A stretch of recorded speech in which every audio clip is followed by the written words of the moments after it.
I've put a few files here to show you how to use the paint tools, and I'm using photographic images to illustrate the point that you don't necessarily need to be painting to use the paintbrush and pencil tools. So I have the Earth on one layer and an astronaut on another, and we'll manipulate these with some of the painting tools and come up with a finished product at the end. So the paintbrush tool allows you to paint with whatever color is in the foreground. So if I wanted to, on the astronaut layer, paint the clouds black, I could certainly do that. However, I'm going to undo. I would prefer to select the clouds and delete them and then modify the rest. So you can see how I'm using this one tool to grab all of the blue pixels. And it's not perfect. It's giving me some of the things that shouldn't be in there. So I could go back in with my regular lasso tool and add or subtract from the selection. So I'm going to subtract this area here and this little area in here. I'm not going to worry about too much precision, but I'm going to do my best. And I'm not going to worry about this little piece here either. So I'm just going to delete that from that layer. And already we can start to see something happening.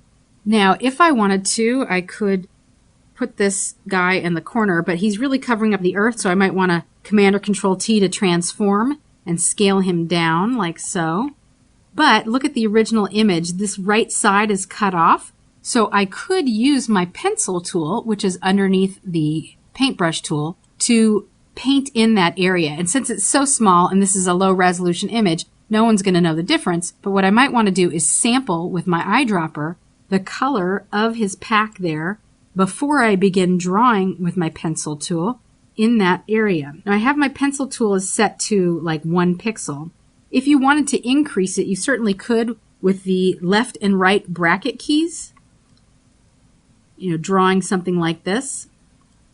And then I could go back in with my eraser to refine and clean up that edge, certainly zooming in to make it nice and clean. And again, since this is a low-res image and probably half of it is going to be hanging off the edge, no one's going to know the difference. If I wanted to, maybe I could sample that blue and draw a line up or something like that.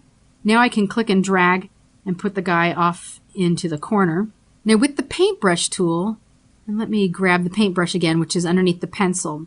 With the paintbrush tool, you can paint with any color. You can select a different color by clicking on the foreground color. We'll just pick a blue. And when you're painting on the transparent areas of your layer. So I'll undo that, create a new layer, and then we'll paint on top of it. So you're painting like so, and you can change the colors at any time, like so. And you can change the brush size at any time. Most of the tools that have sort of like a brush head, you can increase or decrease the size through the options bar, adjusting the size and the hardness of the brush that you're working with.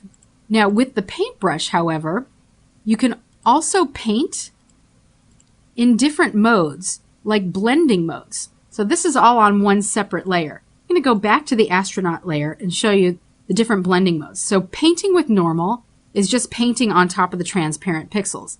But you can paint to dissolve, and it creates this dissolving edge while you're painting. You can paint behind existing pixels, and that is a really great technique. Undo that a couple times. You could paint to clear, make sure you're on the selected layer, which is really erasing. And then you can do all these other options like darken, so it's taking whatever color is in the foreground and then painting on top of the existing pixels and applying the blending mode to darken. So I would encourage you to go through here and try the different options because you can have some really awesome looking effects. Like maybe we wanted to make the whole astronaut sort of have this pink hue to him, which could look very MTV-ish. You could do something like that. I'm going to undo though. Undo a couple more times, like so. I'm going to put this back in normal mode. So now we have our astronaut on one layer and the Earth on another layer. And if we wanted to, we could do something like selecting the sky and changing it to a different color, or we could even create another layer. Let's do it, behind the astronaut. And if we wanted to, we could use the pencil tool. Let's go back to the pencil tool to make little tiny dots. That's probably too big. Let me go back to using my left, right bracket keys on my keyboard to change the size of my pencil tool. And I could just click. Because you know stars are different colors, they're not always white. So I could change the different colors and make it look like there's little stars in the background. I could even increase the size of my brush and make it look like there's a little planet off in the distance. And I could play around with the different colors. So maybe I want to do some red planets. And maybe I want to do some yellow planets. Or I'm saying planets, I mean stars. So I can click and click and click as many times as I like. And I can even go behind like this. Or another way of working is to paint with the paintbrush. And I'll do this on yet another layer. Let's do reset and we'll toggle these so we're painting with white. This time maybe I'll paint with dissolve, increase my brush size, and then paint like so. Now I could just click like this and create some scattered edges like so. And then I could come back in with my eraser. And again, I'll increase the brush size really big. Well, maybe not that big. But when I erase, actually I should have a soft edge. When I erase, I could change the opacity of the eraser brush. Get rid of some of those darker areas. Or leave it completely up at the top. I'm just randomly clicking. I'm not doing any sort of special thing here. And then I could change the blending mode of this layer. And then I could even reduce the opacity of this layer. And if I wanted to, I could further go in and erase a few more stars to really make it look more space-like and not so clumpy.